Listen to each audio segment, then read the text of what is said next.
Adam stood in the center of the alien hall, his wrists bound with silver bands that glowed faintly under the high light of the chamber. The air was cool and heavy, carrying the scent of burning crystals that lit the walls. Hundreds of eyes watched him. Alien nobles in long robes lined the steps that rose toward a grand throne, their faces calm but sharp, their silver skin shining in the glow. Soldiers stood along the walls, tall and armored, holding weapons that hummed with quiet power. Adam felt their gaze pressing on him, but he did not bow. He had learned from childhood that to bend under pressure was to invite defeat. Even here, far from his home, surrounded by a sea of alien power, he stood straight, his chin lifted. Fear pressed against his chest, but he would not let it show. At the far end of the hall, upon a throne carved from black stone and set with blue crystals, sat Queen Lyra. Her presence filled the room more than the throne itself. She was tall, her posture perfect, her silver skin glowing like polished metal. A crown of thin white blades circled her head, giving her the look of both a ruler and a warrior. Her eyes were sharp, glowing faintly with blue light. She studied Adam with interest, not with the coldness he expected. The hall was silent. Only the sound of the fire crystals crackling broke the stillness. Adam knew why he was here. He had been taken in battle, captured after leading a group of human soldiers who refused to retreat. Most of his men had fallen, and he had been surrounded, yet even then he had fought until the last moment. Instead of ending him, the aliens had brought him to their capital. Now he stood in the heart of their empire, facing the queen herself. A voice echoed across the chamber. It was deep and stern, belonging to one of the queen's advisors who stood to her right. This human led a band of fighters against our patrol. He refused to surrender until he was overpowered.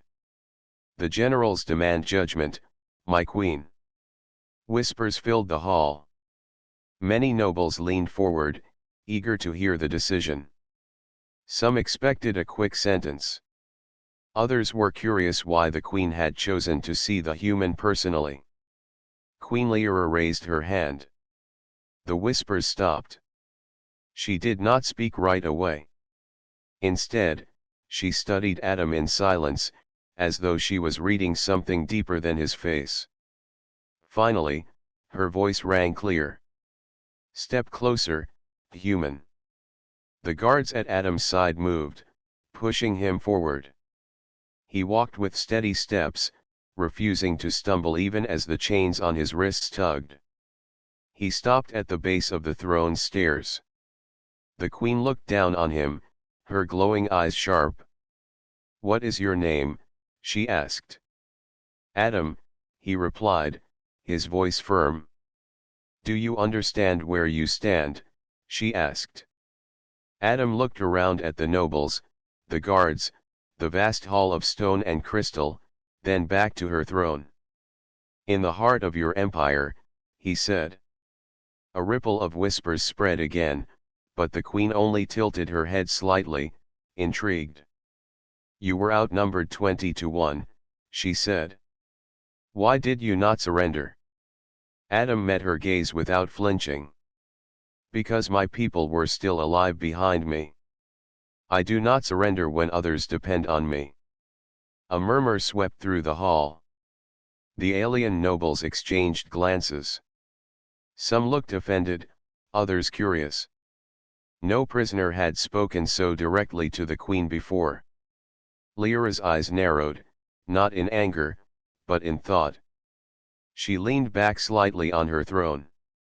You knew you could not win, she said. I knew, Adam admitted. But I also knew that if I stood, it would give the others time to escape. That was enough. Silence followed. Even the soldiers along the walls shifted slightly, as though unsure what to think of such words.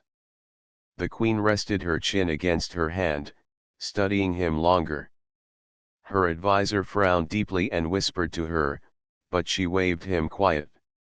Adam's heart beat hard in his chest, but his face remained calm. He did not know if his words would save him or doom him. But he also knew one thing. If he were to fall, he would fall as a man who spoke truth. The queen finally rose from her throne. The nobles straightened.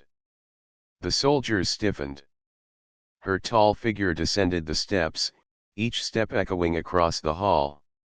She stopped just a pace away from Adam.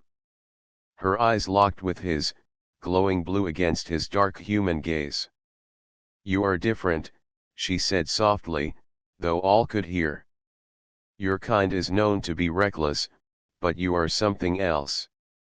You carry fire in your words." Adam did not reply. He stood silent, his back straight. The queen turned slightly to face her court. This human fought with courage that rivals our own. He stood when any ordinary warrior would have fled. Such strength should not be dismissed so easily. Gasps filled the chamber. Nobles began to whisper again, louder this time. Some voices carried anger, others confusion. The generals exchanged sharp looks. No one had expected the queen to speak with respect for a captive human. Adam remained quiet, but inside, his mind raced. He did not know what game was being played here. Was this kindness, or another test? The queen turned back to him. Her face was unreadable, calm as a frozen lake. But her eyes glowed brighter. "You will not be judged as a simple prisoner," she said. "You have earned the right to speak before me. Tomorrow, you will answer my questions in this hall.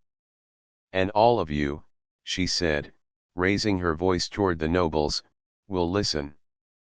The chamber shook with reaction. The guards looked uncertain. Advisors bent forward, whispering heatedly.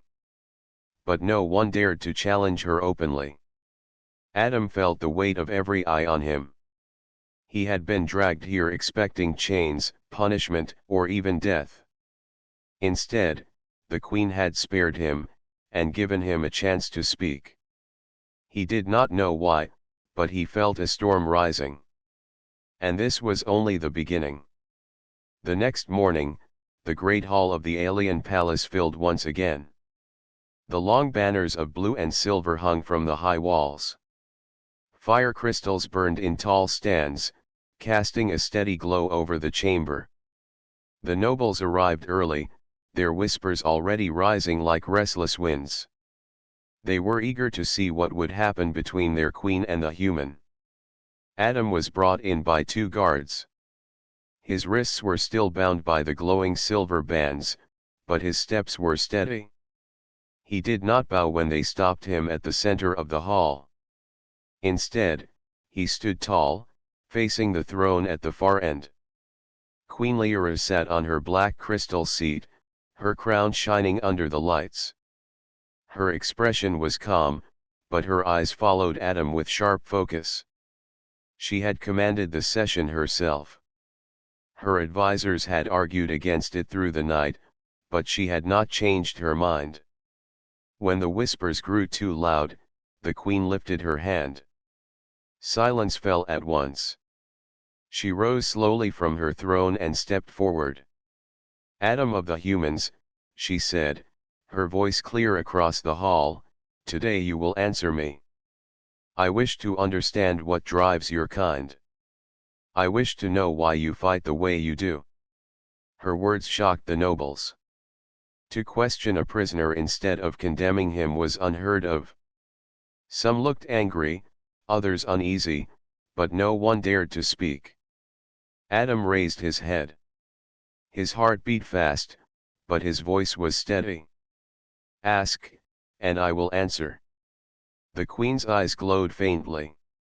"Why did you stand against an army you could not defeat? You told me yesterday it was for your people. But tell me more. What gave you such strength to face certain death?" Adam thought for a moment. His memories returned to the battlefield, the faces of his comrades, the smoke and fire, the cries of men who trusted him to lead. He spoke slowly, each word clear.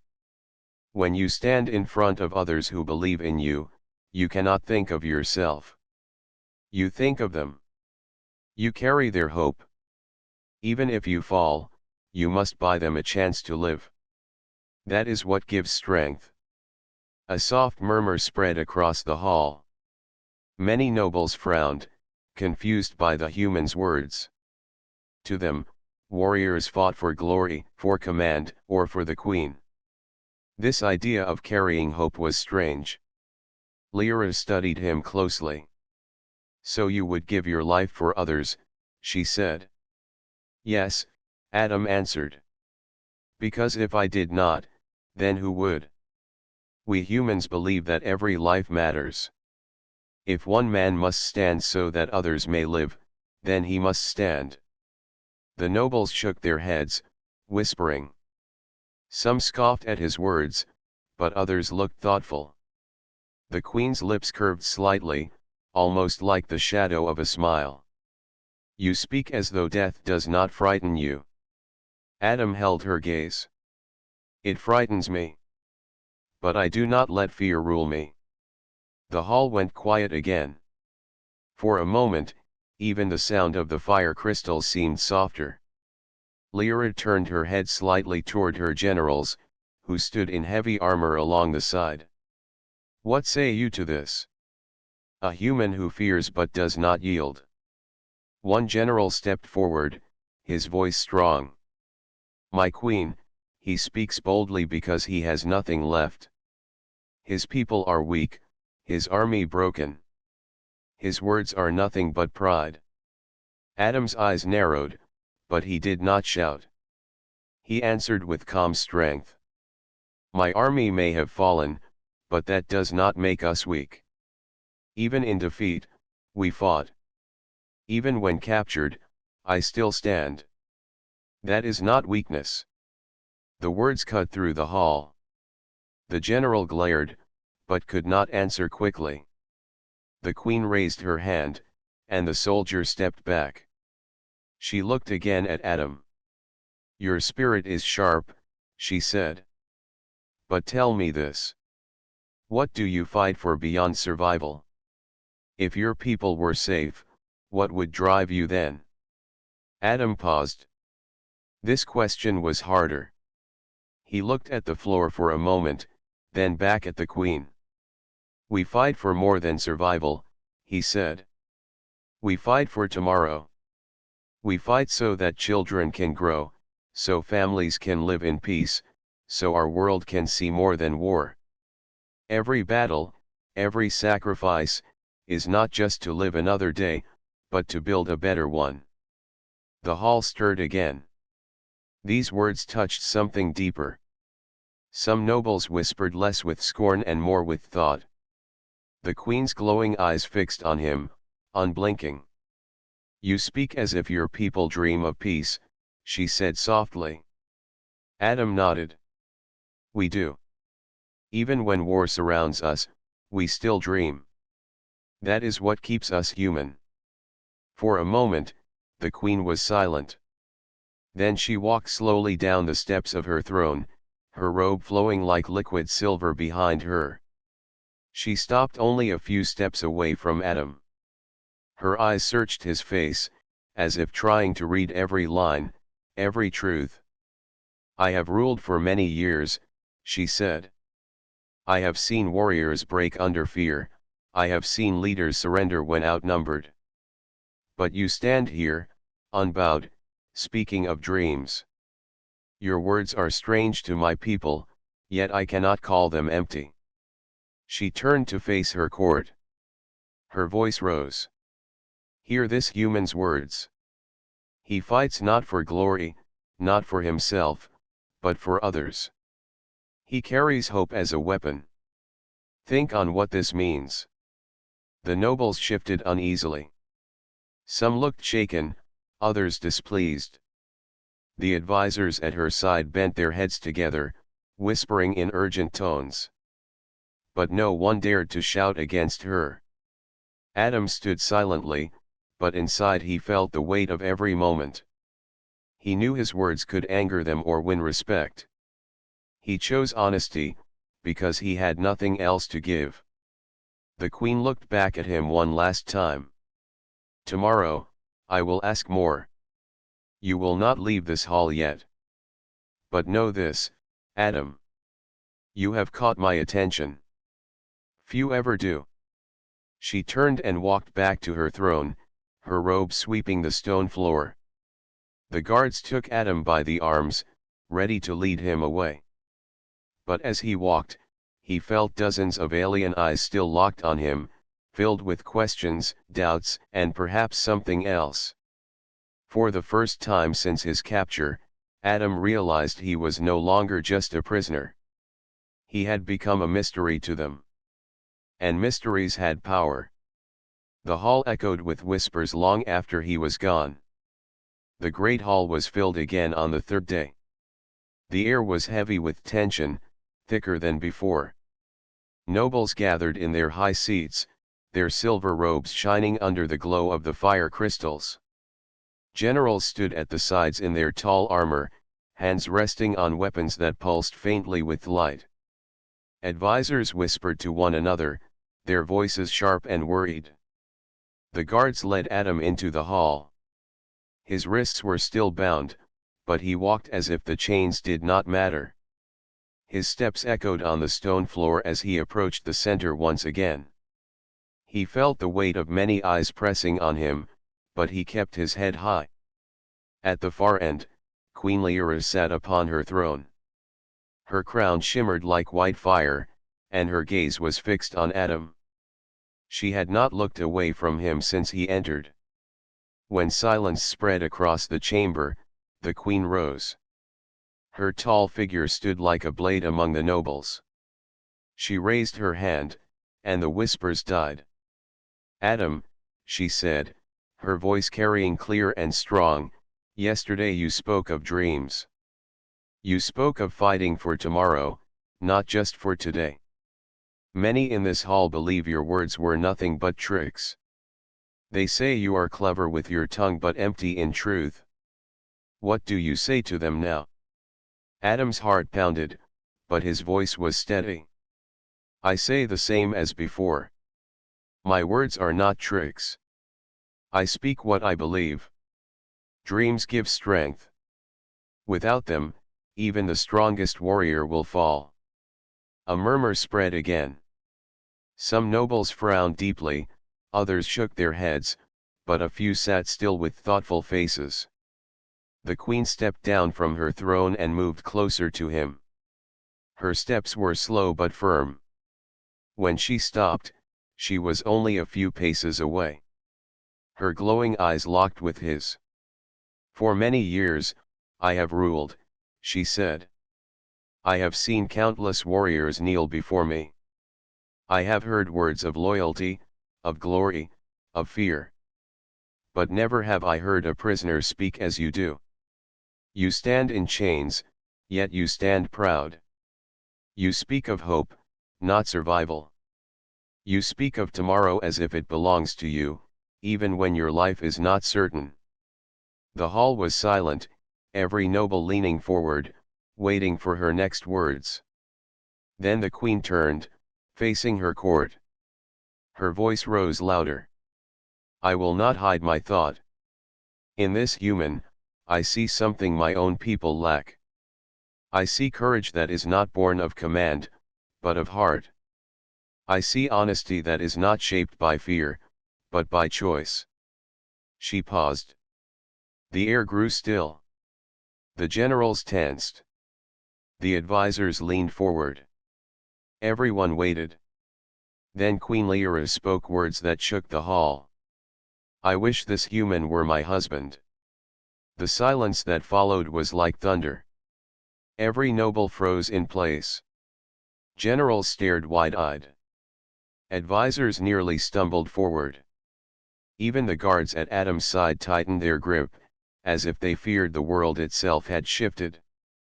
Gasps broke out across the chamber. Voices rose, confused and angry. Some nobles shouted that the queen had gone too far. Others whispered in shock, unable to believe what they had heard. The hall filled with chaos, like a storm breaking. Adam himself stood stunned. He could not move. He had expected more questions, maybe even judgment. He had not expected such words. His heart struck against his chest, and his mind raced. Was this truth, or some test? The generals stepped forward, their voices sharp. "My queen, such words are dangerous. He is a prisoner, a human, an enemy. To speak of him as a husband insults our traditions." The queen raised her hand, and her glowing eyes silenced them at once. "I speak what I choose," she said firmly. Still, the uproar did not stop. The nobles argued among themselves, their silver robes rustling as they turned to one another. Some shouted of betrayal, others of madness. The hall became a storm of noise. Through it all, Adam stood still. He watched the queen, searching her face for a sign of jest or trick, but her eyes were steady. She meant every word. The queen stepped forward again, standing at his side. Her tall figure was close enough for him to feel the faint heat of her presence. She faced the nobles with her voice strong and clear. "You question why I would say this," she declared. "I will tell you why. Our empire is strong in arms but weak in spirit.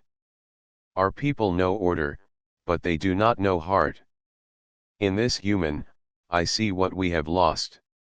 He fought not for glory, but for others. He stood not for himself, but for tomorrow. If such a man were beside me, our empire would not only rule, it would live." Her words rolled across the chamber like waves. Some nobles lowered their heads, shaken.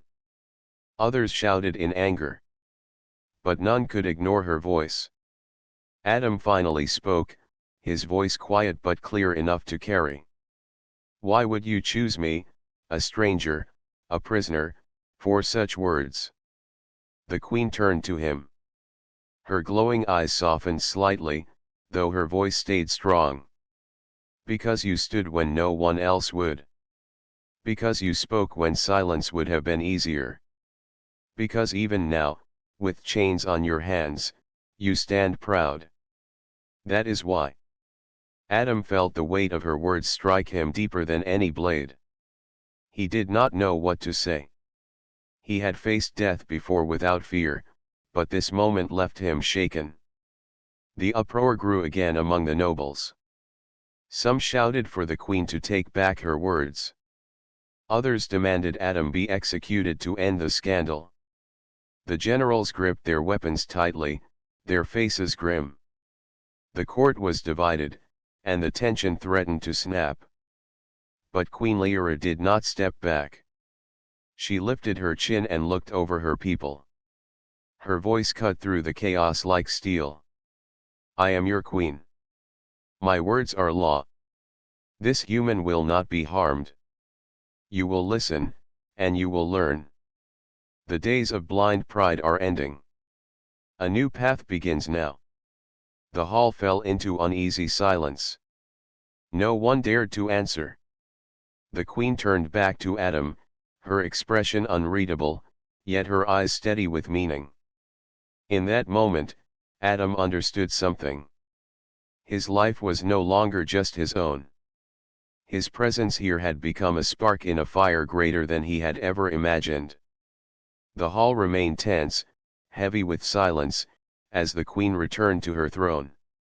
Adam stood at the center, his heart racing, knowing nothing would ever be the same again. The queen's words still echoed in the hall. "I wish this human were my husband." No sound could match the shock of that confession. For several heartbeats, the court had been frozen like stone. Then, like thunder breaking, the storm began. Nobles rose from their seats, silver robes swaying as they shouted over one another. Their voices crashed like waves, angry and confused. Some cried out that the queen's words shamed the empire. Others whispered in fear that their ruler had lost her reason. Generals gripped their weapons, faces tight with fury, while advisors pressed forward, trying to reach the throne. Adam stood in the center of the storm. His heart pounded hard, but he did not move. He knew that every eye in the chamber was on him. Chains still bound his wrists, yet he felt that the air around him had grown heavier than the metal. He had faced blades before, but never a hall filled with such sharp judgment. One noble, older than the rest with a tall crown of silver leaves, stepped forward and pointed at Adam. His voice was sharp with rage. "This is madness, my queen. A human cannot be spoken of in such a way. He is our prisoner, our enemy, not a consort to the throne." A chorus of voices rose in agreement. Others called for Adam's immediate execution, saying his very presence corrupted their traditions. Queen Lyra raised her hand, but the voices did not fall this time. The storm had grown too strong. She lowered her hand slowly, her glowing eyes flashing brighter. The crystal lights on the wall seemed to burn hotter under her gaze. At last she spoke, her voice cutting through the uproar. "Silence!" Her command thundered across the hall. The shouting faltered, though anger still burned in the noble's eyes. "You forget yourselves," she said, her tone calm but edged with steel. "I am your queen. My words are not to be questioned as though I am a mere advisor. What I say, I mean." The nobles bowed their heads slightly, but their unease remained. The generals shifted their weight, their armor ringing softly. The storm was quieted but not ended. Adam drew a breath, steadying his thoughts. He could feel the tension pressing against him from all sides. If he spoke wrong now, he might bring his end. Yet he could not remain silent. He lifted his chin. "I did not ask for these words," he said clearly, his voice carrying in the hall. "I did not come here to claim honor or to take what is not mine. I am a prisoner, and I know this well. But do not blame me for the words of your queen. I stand here only as myself." His words rippled through the chamber. Some nobles looked surprised. Others glared, but none could deny that he spoke with calm strength.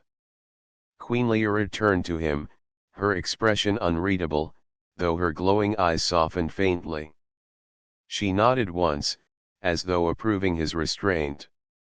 One of the generals stepped forward, his tall spear glowing faintly in his hand. "My queen," he said in a deep voice, "this is dangerous. If you give this human respect, our soldiers will question their place.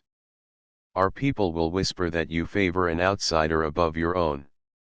Already the court trembles with anger. If you continue, it may break." The queen regarded him coolly. "If the empire breaks at the words of truth, then it is weaker than I believed." The general fell silent, though his face tightened. The queen turned back to her court. "I do not speak of this human as a weakness. I speak of him as a symbol. You rage because he is not of our kind, but you cannot deny the courage he has shown. You cannot deny the fire in his words. I see in him what I wish to see in all of you. That is why I spoke." Her voice filled the chamber, but the storm did not vanish. Nobles muttered under their breath, anger simmering beneath their silence. Advisors shook their heads, unwilling to accept. Adam stood still, yet his mind turned quickly. He understood the danger of this moment. The queen had placed herself in the center of conflict, and by naming him, she had placed him there as well. He was no longer only a prisoner. He had become the spark of division in a hall of power. He looked around the chamber, meeting the eyes of those who glared at him. Instead of fear, he showed calm. He did not bow, did not shrink, and did not speak further. His silence itself became a statement. The nobles could not ignore it. They saw a man in chains who stood straighter than many of them. Some grew angrier, others uneasy, and a few thoughtful. The queen lifted her hand once more. "Enough," she said firmly. "This hall will not be a place of endless noise. I have spoken. My words remain. This human will not be judged by old hatred, but by his worth." She looked directly at Adam. "And I see worth." The chamber grew still again, though the storm had not truly passed. It lingered like thunder waiting behind dark clouds. The guards stepped forward to take Adam away, but before they moved, one advisor dared to speak. His voice was sharp, filled with warning. "My queen, you risk much. The people will not understand. They may not forgive." Queen Lyra turned her glowing eyes on him. "Then let them learn. If they cannot see beyond pride, they will remain blind. I will not lead a blind empire." The advisor bowed his head, silent. The guards finally led Adam toward the exit. His heart still beat fast, but his steps were steady. He did not know where this would lead. The queen's bold words had changed everything. The nobles no longer saw him as just a prisoner. They saw him as a threat, a test, a mystery. As the doors closed behind him, the hall erupted again with voices. The storm raged on, but Adam knew one truth. He had become part of something larger than himself, a force that could shape the empire's path. And though danger surrounded him, he felt no fear. He had faced worse than death. He would face this storm as well. The morning after the storm in the great hall, the palace was restless. Servants whispered in the corridors. Guards shifted uneasily at their posts. Nobles gathered in private rooms, speaking in hushed but heated voices. The queen's bold words had shaken the empire. Some feared rebellion, others plotted to challenge her. But none could ignore what had been spoken. Adam was kept in a quiet chamber, not a cell of stone but a guarded room with little light. His chains were lighter now, though they still bound his wrists. He had not been harmed, yet the silence around him carried danger. He knew the nobles saw him as a threat. Still, he sat calm, waiting. At last the heavy door opened, and Queen Lyra entered. She wore no crown this time, only a robe of silver cloth that flowed around her like water. The guards bowed deeply, then stepped back outside, leaving her alone with him. Adam rose to his feet. "Your Majesty," he said. The queen studied him, her glowing eyes steady. "You wonder why I spoke those words yesterday," she said. Adam nodded. "Yes. You put yourself at risk. You turned your court against you. Why?" Lyra walked closer, stopping only a few steps away. Her voice was calm, but her words carried weight. "Because my people have grown blind. They see strength only in armies, power only in conquest. They have forgotten that true strength lies in spirit. For years I have ruled them, but I have seen this weakness spread. And then I saw you." Adam frowned slightly. "Me?" "Yes," she said. "You were captured, yet you did not beg.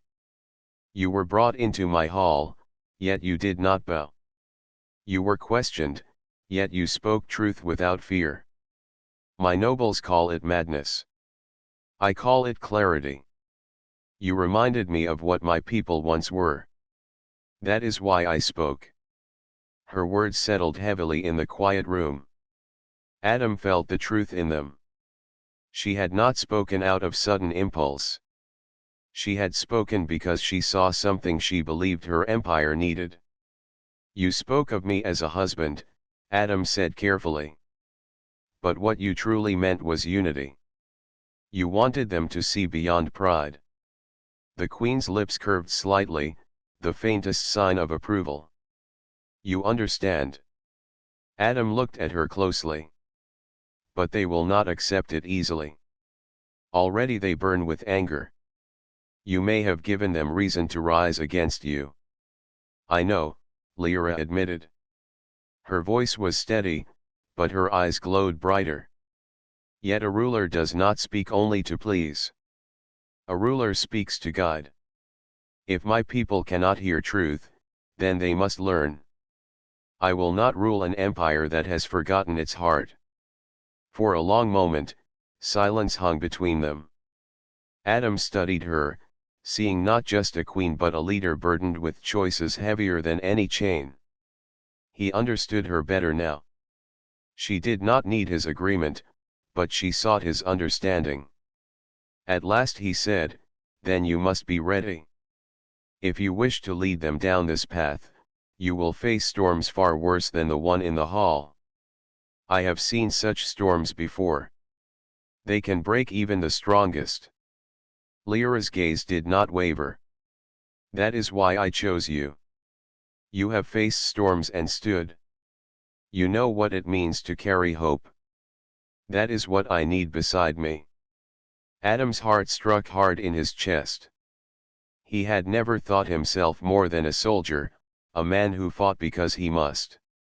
Yet here was a queen of another world, speaking as though his spirit held the weight of empires.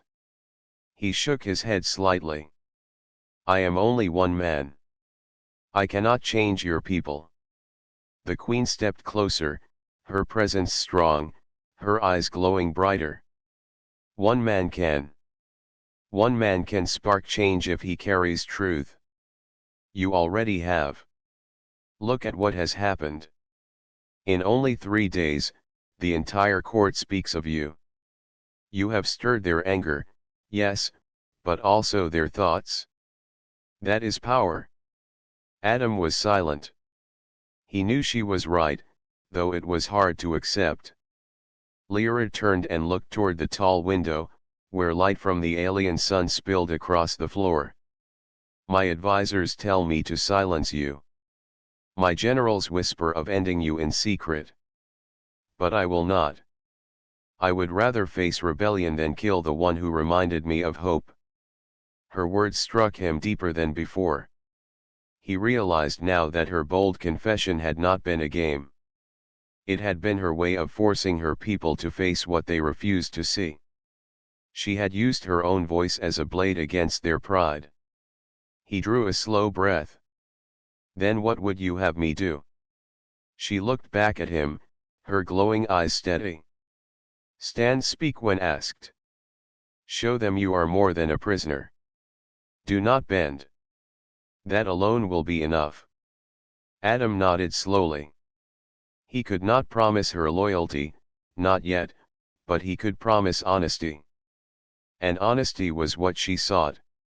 The queen stepped back, her robe flowing softly around her. "Tomorrow the court will gather again. They will expect me to explain my words. I will do so. And you will stand at my side." Adam felt the weight of those words. To stand beside her in front of the court would mark him as more than a captive. It would mark him as part of her vision. It would also paint a target on his back. But he did not refuse. "As you command," he said quietly. The queen gave him one last look, a look filled with certainty. Then she turned and left the chamber. The heavy door closed behind her, leaving Adam in silence once more. He sat down slowly, his mind turning.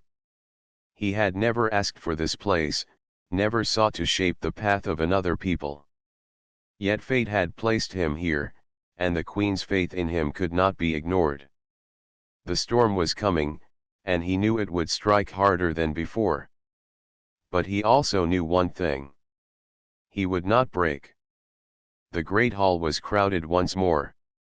This time the nobles filled every seat, their silver robes rustling like restless leaves. Generals in tall armor lined the walls, hands gripping spears that glowed with faint blue light. Advisors gathered near the throne, whispering nervously to each other.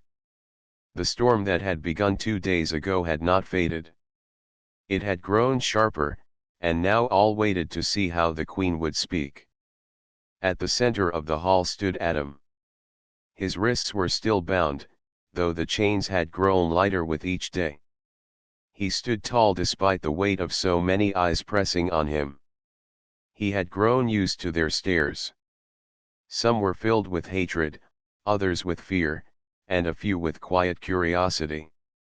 He felt the judgment of an entire empire bearing down on him, but he did not bow his head. Queen Lyra sat upon her black crystal throne. Her crown shone with white fire, and her robe flowed like liquid silver over the steps. She did not look nervous. Her eyes glowed steadily, calm and sharp, as though she were a mountain standing against the wind. When the whispers grew too loud, she lifted her hand. Silence fell, though tension still burned in the air. "You gather today," she said, her voice clear, "to hear the reason for my words. You call them madness. You call them betrayal. But I will show you they are truth." A ripple moved through the nobles. Some leaned forward, others scowled, but none dared to interrupt. She turned her gaze to Adam. "Step forward." The guards moved aside, and Adam walked toward the throne. His steps echoed across the stone floor. When he stopped at the foot of the stairs, the queen rose and descended to stand beside him. The hall stirred at the sight. For a queen to stand at the side of a human prisoner was unthinkable. "This man," she said firmly, "is more than chains. He fought without hope of victory. He spoke without fear of death. He carries strength not born of bloodline or command, but of heart. You may despise his kind, but you cannot deny the courage that burns in him." Her words cut through the silence like a blade. The nobles shifted uneasily. The generals frowned. The advisors whispered louder, urging her to stop. But the queen continued. "I see in him what our empire has lost," she said. "And I will not turn away." She faced Adam again. "Now, human, the court demands your choice. Will you remain a prisoner, silent and bowed, or will you stand and speak as you have before? Speak now, and let all hear." The hall grew still. Every eye turned to Adam. The weight of the moment pressed down on him like stone. He could feel the danger around him. If he refused, he might be seen as cowardly. If he spoke wrongly, he might bring his death. Yet if he chose wisely, he might shape the path of two peoples. He drew a slow breath. His heart pounded, but his voice came strong and steady. "I will stand," he said. His words rang clear across the chamber. "I will not bow. I did not bow on the battlefield, and I will not bow here. If you want to know my choice, it is this. I will stand with the queen, not as her trophy, not as her prisoner, but as her equal." Gasps filled the hall. The nobles erupted into shouts, their voices clashing in anger.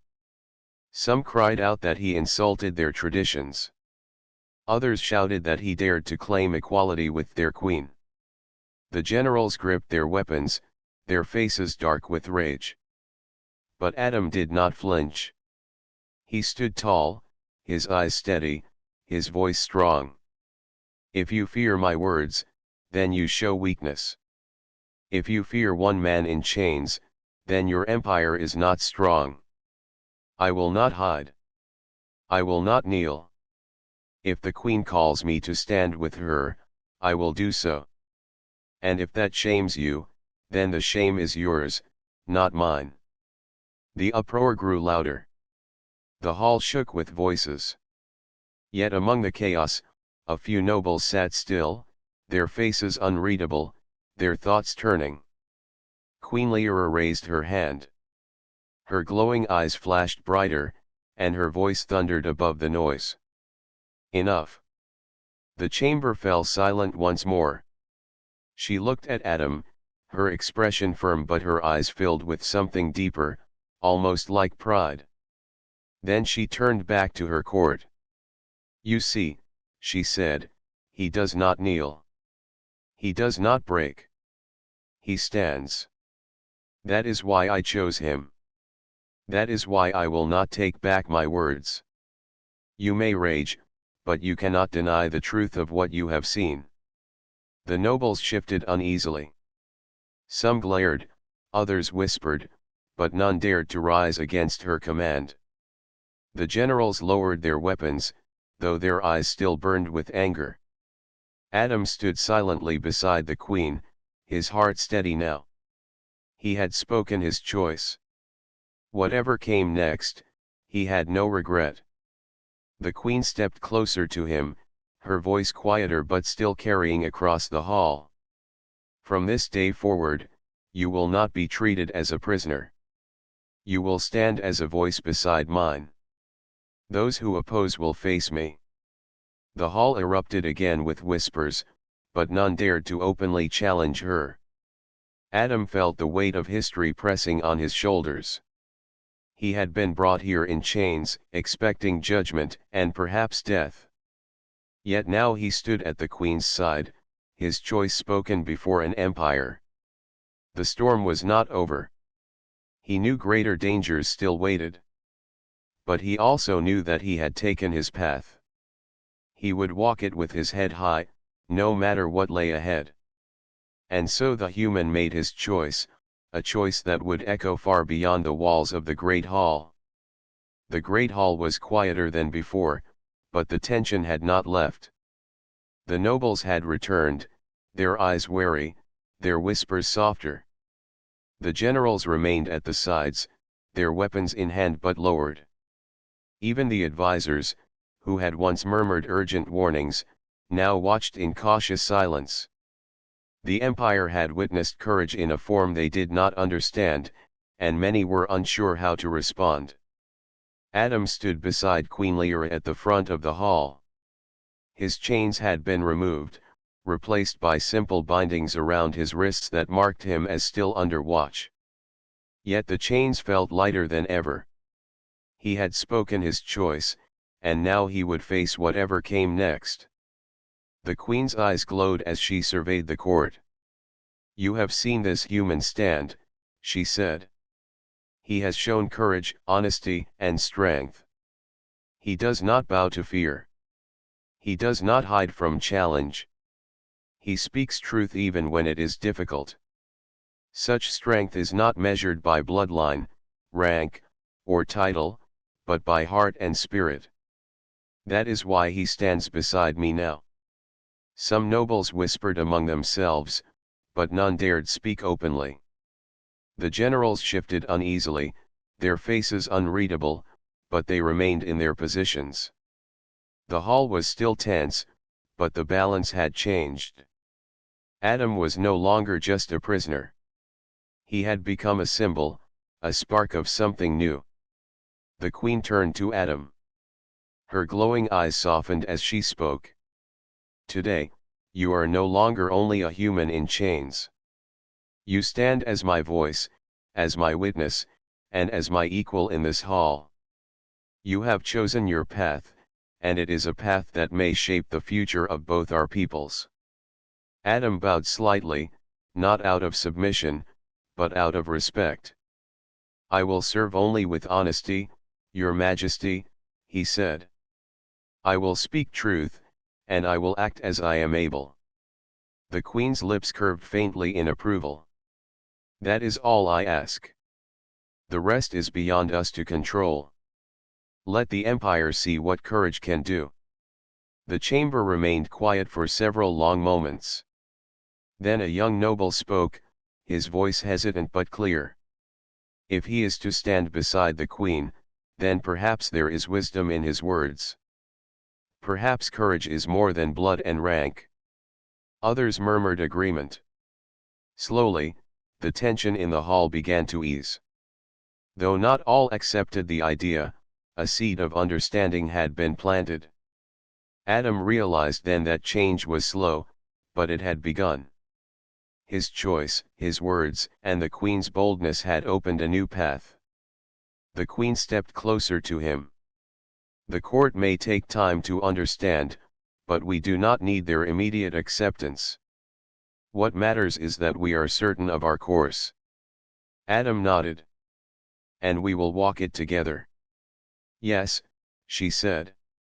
Together, as allies, as equals, and as partners in the path ahead.